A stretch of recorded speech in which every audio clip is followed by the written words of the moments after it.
Good day everyone. So for today, let me teach you another way on how to solve your touchpad not working. So as you can see here, so every time I'm touching the touchpad, the cursor is not moving.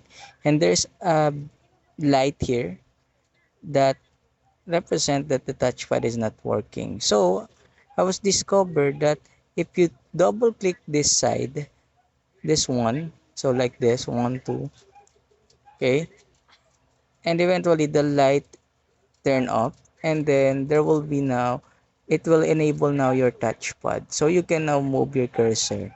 So again, if you double click once again this one, it will turn on the light, or one, two, just touch it multiple time till it turn on the light. Then what happened is the touchpad is disabled, so you can't use the cursor. And in order to enable your touchpad, just simply double click once again, and now it is now working. So maybe if your touchpad is not working, you can just check whether you can touch the side of your touchpad multiple times and then check if it will now working. So that's it for today.